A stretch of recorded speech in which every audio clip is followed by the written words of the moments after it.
ಶಿವಕುಮಾರ್ ಅವರೇ, ದೇವೇಗೌಡರಿಂದ ಸಾಕಷ್ಟು ಪಾಠ ಕಲ್ತಿದ್ದೀನಿ ಅಂತ ಹೇಳ್ತೀರಿ.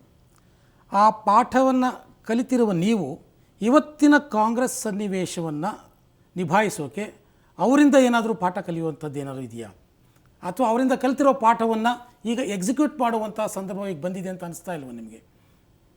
ಯಾವಾಗ ಏನೇನು ಮಾಡಬೇಕೋ ಅವಕಾಶ ಸಿಕ್ಕಿದಾಗ ಎಕ್ಸ್ಪೀರಿಯನ್ಸ್ ಮೇಕ್ಸ್ ಮ್ಯಾನ್ ಪರ್ಫೆಕ್ಟ್. ಅನುಭವದಕ್ಕಿಂತ ಬೇರೆ ಏನಿಲ್ಲ. ಕೆಲವು ನಾವು ಬೇಕಾದಷ್ಟು ದುಡುಕುಗಳೆಲ್ಲ ಮಾತಾಡಿದ್ದನ್ನು ನಾನು ನೋಡಿದ್ದೀನಿ, ಬೇಕಾದಷ್ಟು ಹೇಟ್ ತಿಂದಿದ್ದೀನಿ, ಬೇಕಾದಷ್ಟು ತೊಂದರೆ ಅನುಭವಿಸಿದ್ದೀನಿ. ಆಮೇಲೆ ಭಾಳ ನುಗ್ಗಿ ಈಗ ಪಾರ್ಲಿಮೆಂಟ್ ಮೆಂಬರ್ಗೆ ಒಂದು ಸತಿ ಒಂದು ಕ್ಯಾಂಡಿಡೇಟ್ನ ನಿಮ್ಮ ಪ್ರೆಸ್ ಅವ್ರನ್ನ ಯಾರು ಕ್ಯಾಂಡಿಡೇಟ್ ಮಾಡಿದಾಗ ಬೇಕಾದಷ್ಟು ನನಗೆ ಅಡ್ವೈಸ್ ಮಾಡಿದ್ರು. ನನ್ನ ದೃಷ್ಟಿ ಎಲ್ಲೋ ಇತ್ತು. ಆಗ ನಾನು ಮಾಡಿದೆ, ರಿಸಲ್ಟು ಬಂತು. ಕೊನೆಗೆ ರಿಸಲ್ಟ್ ಬಂದಾದಮೇಲೆ ಕೊನೆಗೆ ನಾನೇ ಬಲಿಯಾಗಬೇಕಾಯ್ತು. ಆದರೆ ಡೈಜೆಸ್ಟ್ ಮಾಡ್ಕೊಂಡು ನಾವು ಇದ್ದೇವೆ. ನಾವೇ ಅದರಿಂದ ಪಾಠ ಕಲಿತಿದ್ದೀರಿ ಅನ್ನೋದಾದರೆ ನೀವು ಇವತ್ತು ಅಂಬರೀಷ್ ಜೊತೆ ಏನಾದರೂ ಮಾತಾಡ್ತೀರಾ? ಇವತ್ತು ಖಂಡಿತ ಹೋಗ್ತೀನಿ. ಈಸ್ ಮೈ ಫ್ರೆಂಡ್, ಒಳ್ಳೆ ಮನುಷ್ಯ, is a very large hearted man. ಹೃದಯ ಶ್ರೀಮಂತಿಕೆಗೆ ಮತ್ತೊಂದು ಹೆಸರು Ambareesh. Is a large hearted man. ಅವರ ಕಾರ್ಯಕರ್ತರು ನಾಳೆ ಅವರು ಪತ್ರಿಕಾಗೋಷ್ಠಿಯನ್ನು ಕರಿತೀವಿ ಅಂತ ಹೇಳಿದ್ದಾರೆ. ಸೊ ಅದನ್ನು ನಿಲ್ಲಿಸುವಂಥ ಮನವೊಲಿಸುವಂಥ ಪ್ರಯತ್ನಗಳು ಹೇಳ್ತೀನಿ ಕೇಳಿ. ಎಸ್.ಎಂ. ಕೃಷ್ಣ ಅವರು ಕಿನ್ನ ದೊಡ್ಡ ಲೀಡರ್ ಯಾರಿಲ್ಲ ಈ ರಾಜ್ಯದಲ್ಲಿ. ಆದರೆ ಎಸ್.ಎಂ. ಸ್ವಲ್ಪ ಹೇಳಿ ಕೇಳಿ ಸ್ವಾಮಿ, ಕೇಳಿ ಸ್ವಾಮಿ, ಸ್ವಲ್ಪ ಹೇಳಿದ್ದು ಕೇಳಿ. ಹೊಂದಾಣಿಕೆ ಆಗಲೇ ಇಲ್ಲ. ಎಸ್.ಎಂ. ಕೃಷ್ಣ ಸ್ವಲ್ಪ ಎಸ್.ಎಂ. ಕೃಷ್ಣ ದೊಡ್ಡ ಲೀಡ್ರು, ಎಕ್ಸ್ಟರ್ನಲ್ ಅಫೇರ್ಸ್ ಮಿನಿಸ್ಟ್ರು, 3ನೇ ಸ್ಥಾನ ಈ ದೇಶದಲ್ಲಿ, 3ನೇ ಸ್ಥಾನ ಎಕ್ಸ್ಟರ್ನಲ್ ಮಿನಿಸ್ಟರ್. ಹಿಂಗೆ ಡ್ರಾಪ್ ಮಾಡಿ ಮನೆಗೆ ಕಳಿಸ್ತಾರಲ್ಲ, ಯಾಕೆ ಯಾರು ಮಾತಾಡಲಿಲ್ಲ? ಏರ್ಪೋರ್ಟ್ಗೆ ಹೋಗಿ ಅವ್ರು ರಿಸೀವ್ ಮಾಡೋಕ್ಕೆ ಎದುರು ಬಿಟ್ರಲ್ಲ, ಯಾರು ಸ್ಟೇಟ್ಮೆಂಟ್ ಯಾರು ಕೊಡಲಿಲ್ಲ? ಏನ್ ತಪ್ಪು ಮಾಡಿದ್ರೆ ಎಸ್.ಎಂ. ಕೃಷ್ಣ? ಅಂಬರೀಷ್ ಮತ್ತೆ ಏನ್ ತಪ್ಪು ಮಾಡಿದ್ರೆ ಎಸ್.ಎಂ. ಕೃಷ್ಣ? ಆಗಿರಲಿಲ್ಲ. ಹಾಗಾಗಿ ಅಂಬರೀಷ್ ಅವರು ನೀವು ಹೇಳ್ತಿರೋದು ಅವಾಗ ಮಾತಾಡಬೇಕಾಗಿತ್ತು. ಅವ್ರು ಹೆಂಗೆ ಡೈಜೆಸ್ಟ್ ಮಾಡ್ಕೊಂಡಿದ್ದಾರೋ ಅಲ್ಲ, ನೀವು ಹೇಳ್ತಿರೋದು ಅವಾಗ ಅಂಬರೀಷ್ ಅವರು ಹೀಗೆ ಮಾತಾಡಬೇಕಾಗಿತ್ತು. ನಾನು ಹೇಳ್ತಾ ಇದ್ದೀನಿ ಕೇಳಿ, ನಾವೆಲ್ಲ ಪಾಠ ಕಲ್ತಿದ್ದೀವಿ, ಅವ್ರ ಜೊತೆ ಕೆಲಸ ಮಾಡಿದ್ದೀವಿ, ನಾವು ಎಲ್ಲ ವಿಚಾರ ಇದೆ.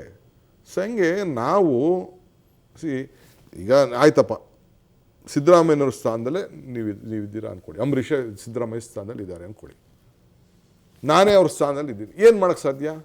ಈಗ ಮಂಡ್ಯದಲ್ಲಿ ಒಂದು ಅಂಬರೀಷ್ ಅವರ ಡೋಂಟ್ ಗೋ ಟು ಮಂಡ್ಯ. ಒಂದು I am telling you, don't ಇನ್ನೊಂದು ಯಾವ ಬಣನೂ ಅವ್ರದೇ ಒಂದು ಬಣ, ಯಾವ ಬಣನೂ ಇಲ್ಲ, ಏನಿಲ್ಲ, ಎಲ್ಲ ಕಾಂಗ್ರೆಸ್ ಬಣ. ಸುಮ್ಮನೆ ಹೇಳ್ತೀನಿ ಕೇಳಿ, ಎಲ್ಲ ಕತೆ ಅಷ್ಟೇ. ಯಾವ ಬಣನೂ ಇಲ್ಲ, ಒಂದೇ ಬಣ, ಕಾಂಗ್ರೆಸ್ ಬಣ ಅಷ್ಟೇ. ಸುಮ್ಮನೆ ಎಲ್ಲರೂ ಒಂದೇ. ಸುಮ್ಮನೆ ಯಾವ ಎಲ್ಲಿದೆ ಬಣ ಎಲೆಕ್ಷನ್ಗೆ ಏನು ಜೊತೆ? ಅಂಬರೀಷ್ ಅವರು ಎಸ್.ಎಂ. ಕೃಷ್ಣ ಅವರ ಬೆಂಬಲಕ್ಕೆ ಬಹಿರಂಗವಾಗಿ ನಿಂತಿದ್ರೆ ಅವ್ರ ಸಚಿವ ಸ್ಥಾನ ಉಳಿತಿತ್ತು ಅನ್ನುವಂತ ಮೆಸೇಜ್ ನೀವು ಹೇಳ್ತಾ ಇದ್ದೀರಿ. ಹಂಗೆ ಹೇಳ್ತಾ ಇಲ್ಲ, ನಾನು ಹೇಳ್ತೀನಿ ಯಾವ ಬಣನೂ ಇಲ್ಲ, ಎಲ್ಲ ಕಾಂಗ್ರೆಸ್ ಬಣ. ಕೆಲಸ ಅಂದರೆ ಇದು ಪೊಲಿಟಿಕಲಿ ಮ್ಯೂಸಿಕಲ್ ಚೇರ್. ಇದು ಒಬ್ಬೊಬ್ರಿಗೆ ಒಂದೊಂದು ಟೈಮ್ ಸಿಗ್ತದೆ, ಒಂದು ಅವಕಾಶ ಸರ್ಕಲ್. ಇದು ಬೇಕಾದಷ್ಟು ಜನ ನಾವು ಹೇಳ್ತೀನಿ, ದೊಡ್ಡವರೆಲ್ಲ ತ್ಯಾಗ ಮಾಡಿ ಇದು ಪಾರ್ಟಿನ ಕಟ್ಟಿದ್ದಾರೆ. ಪವರ್ ಏನು ಶಾಶ್ವತನಾ? ಏನು ಶಾಶ್ವತ? ಏನು ಕಂಟಿನ್ಯೂಸ್ ಆಗಿ 15 ವರ್ಷ ಪವರಲ್ಲಿ ಇವರೆಲ್ಲ ಇದ್ಬಿಟ್ಟಿದ್ದಾರಾ? ಏನು ಹುಟ್ಟುವಾಗ ಏನು ಪವರ್ ಬಂದ್ಬಿಡ್ತದೆ ಅಂತ ಹೇಳ್ಕೊಂಡು ಬಂದು ಎಷ್ಟೋ ಜನಕ್ಕೆ ಪಾಪ ಒಂದು ಮೆಂಬರ್ ಮಾಡೋಕ್ಕಾಗಿಲ್ಲ, ಒಂದು ಅಸೆಂಬ್ಲಿ ಟಿಕೆಟ್ ತೊಗೊಳಕ್ಕಾಗಿಲ್ಲ, ಈ ಕೈ ಚಿನ್ನಲ್ಲಿ ನಿಂತ್ಕೊಳ್ಳೋಕ್ಕಾಗಿಲ್ಲ. ಈ ತ್ರಿಧ್ವಜದ ಬಾವುಟ ಹಾಕ್ಕೊಂಡು ಒಬ್ಬ ಕಾರ್ಯಕರ್ತನಾಗಿದ್ದಾನಲ್ಲ, ಈ ದೇಶಕ್ಕೆ ಸ್ವಾತಂತ್ರ್ಯ ತಂದು ಕೊಟ್ಟಂಥ ಪಾರ್ಟಿ, ನಾನು ಕಾಂಗ್ರೆಸ್ ಪಾರ್ಟಿಲಿ ಇದ್ದೀನಿ ಅಂತ ಇದ್ದಾನಲ್ಲ, ಅವನು ಎಷ್ಟೋ ಸಮಾಧಾನವಾಗಿದ್ದಾನೆ. ಏನೂ ಸಿಗದೆ ಹೋದರೂ ನಾನು ಈ ಕಾಂಗ್ರೆಸ್ಸಿಗೆ ಅನ್ಸ್ಕೊಂಡಿದ್ದಾನಲ್ಲ, ಅವನು ಸಮಾಧಾನ ಆಗಿದ್ದಾನೆ. ಸೊ ಹಿಂಗಿರೋಂಥ ಸಂದರ್ಭದಲ್ಲಿ ತಾಳ್ಮೆ ಕಳ್ಕೊಳ್ಳೋದು ಬೇಡ. ಎಲ್ಲ ಕಾರ್ಯಕರ್ತರಿಗೆ, ನನ್ನ ಸ್ನೇಹಿತರಿಗೆ, ಸಹೋದ್ಯೋಗಿಗಳಿಗೆ ದಯವಿಟ್ಟು ತಾಳ್ಮೆಯಿಂದ ಇರಿ. ಈ ದೇಶ ಉಳಿಸಿದಂಥ ಕಾರ್ಯಕರ್ತರಿಗೆ ನಾವು ರಕ್ಷಣೆ. ಶಿವಕುಮಾರ್ ಅವರು ಹೇಗೆ ಕಾಣ್ತಾ ಇದ್ದಾರೆ ಅಂತಂದರೆ, ಆ ಫೈರ್ ಬ್ರ್ಯಾಂಡ್ ಶಿವಕುಮಾರ್ ಈಗ ಒಂದು ರೀತಿ ಮುತ್ಸದ್ದಿ ಶಿವಕುಮಾರ್ ಅಂತ ಏನು ಮಾಡ್ತೀವಿ? ಕೂದಲೆಲ್ಲ ಬೆಳಗಾಗೋಯ್ತಲ್ಲ. ಮುಂದಿನ ಕಾಂಗ್ರೆಸ್ನಲ್ಲಿ 55 ವರ್ಷ ಮುಂದಿನ ಕಾಂಗ್ರೆಸ್ಗೆ ಡಿ.ಕೆ. ಶಿವಕುಮಾರ್ ಅವರೇ ಸಹಜವಾದ ನಾಯಕ 55 ಅನ್ನುವಂಥ ಒಂದು ಪ್ರಯತ್ನವನ್ನ ನೀವು ಮುಂದುವರಿಸಿದ್ದೀರಾ ಅಂತ. 55 ವರ್ಷ ತೋರಿಸ್ಕೊಳ್ಳುವಂಥ ಒಂದು ಪ್ರಯತ್ನ ಇದು. ನನಗೂ 55 ವರ್ಷ ಆಯಿತು. ನಮ್ಮ ಅಪ್ಪ ಪಾಲಿಟಿಕ್ಸಲ್ಲಿ ಏನು ಇರಲಿಲ್ಲ, ನಂದೇನು ದೊಡ್ಡ ಪೊಲಿಟಿಕಲ್ ಫ್ಯಾಮಿಲಿ ಇಲ್ಲ, ಪ್ರೈಮ್ ಮಿನಿಸ್ಟರ್ ಫ್ಯಾಮಿಲಿ ಇಲ್ಲ, ಇಲ್ಲ ಚೀಫ್ ಮಿನಿಸ್ಟರ್ ಫ್ಯಾಮಿಲಿ ಇಲ್ಲ, ಇಲ್ಲ ಒಂದು MLA ಫ್ಯಾಮಿಲಿ ಅಲ್ಲ. ಒಬ್ಬ ಮಿಡಲ್ ಕ್ಲಾಸ್, ನಮ್ಮಪ್ಪ ರೈತ. ನಾನು ಬಡವ ಅಂತ ನಾನು ಹೇಳ್ತಾ ಇರ್ತಿರಲಿಲ್ಲ, ಮಧ್ಯಮ ವರ್ಗದ ಒಂದು ನಮ್ಮ ಮಾತಿಗೆ ಮುಂಚೆ ತೊಡೆ ತಟ್ತಿದ್ರಿ, ಈ ಮಾತಿಗೆ ಮುಂಚೆ ರಿಯಾಕ್ಟ್ ಮಾಡ್ತಿದ್ರಿ, See, ತೊಡೆ ತಟ್ಟಿ ಬನ್ನಿ ಅಂತ ಲೀಡ್ ಮಾಡ್ತಾ ಇದ್ರಿ. ಈಗೂ ಬೇಕಾದಷ್ಟು ರಿಸ್ಕ್ಗಳು ತೊಗೊಂಡಿದ್ದೀನಿ ನಾನು ಇಲ್ಲ ಅಂತಲ್ಲ. ಕೆಲವು ಸಂದರ್ಭದಲ್ಲಿ ಕೆಲವು ಅನಿವಾರ್ಯತೆ ಇರ್ತದೆ, ಕೆಲವು ಸಂದರ್ಭದಲ್ಲಿ ಏನಾಗ್ತದೆ ಶಾಕ್ ಅಬ್ಸರ್ವ್ಗಳು ಆಗಿರಬೇಕಾಗ್ತದೆ. ಶಾಕ್ ಅಬ್ಸರ್ವ್ ಆಗಿ ಕೆಲಸ ಮಾಡಿದ್ದೀನಿ, ಉಗಿಸ್ಕೊಂಡಿದ್ದೀನಿ, ಬೈಸ್ಕೊಂಡಿದ್ದೀನಿ. ಕೃಷ್ಣ ಅವ್ರ ಸರ್ಕಾರದ ಕಾಲದಲ್ಲೂ ಯಾವ ಡಿಸಿಷನ್ ಆದರೂ ನನ್ನೇ ಬೈತಿದ್ರು, ಏನೇ ಆದರೂ ನನ್ನೇ ಬೈತಿದ್ರು, ನನ್ನಿಂದನೇ ಸರ್ಕಾರ ಹೋಗಿದ್ದು ಅಂತೆಲ್ಲ ಅವರ ಮಾತಾಡ್ತಾರೆ. ನೀಲಿ ಕಂಗಳ ಹುಡುಗ. ಇರಲಿ, ನಾನು ಅವ್ರ ಜೊತೆ ಹೆಂಗಿದ್ದೆ, ಅವ್ರು ನನ್ನ ಜೊತೆ ಹೆಂಗಿದ್ದು ನನಗೆ ಗೊತ್ತು. ಅವರ ಸಂಬಂಧ ಭಕ್ತಂಗೂ ಭಗವಂತಂಗೂ ಇರೋಂಥ ಸಂಬಂಧ. ನಮ್ಮನ್ನು ಮಕ್ಕಳ ಥರ ಬೆಳೆಸಿದ್ದಾರೆ. ಸೊ ಆದರೂ ನಾವು ಡೈಜೆಸ್ಟ್ ಮಾಡ್ಕೋಬೇಕಲ್ಲ.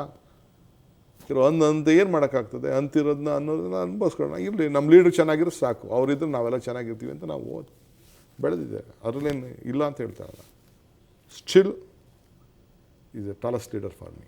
ಡಿ ಕೆ ಶಿವಕುಮಾರ್ ಅವರೇ, ಸೊ ನಿಮ್ಮ ಸುದೀರ್ಘ ರಾಜಕೀಯ ಜೀವನವನ್ನು ನೋಡಿದಾಗ ಎಲ್ಲೋ ಒಂದು ಕಡೆ ಒಂದು ಪ್ರಮುಖವಾದ ಘಟ್ಟವನ್ನು ತಲುಪಿದ್ದೀರಿ ಅಂತ ಅನ್ನಿಸ್ತಾ ಇದೆ.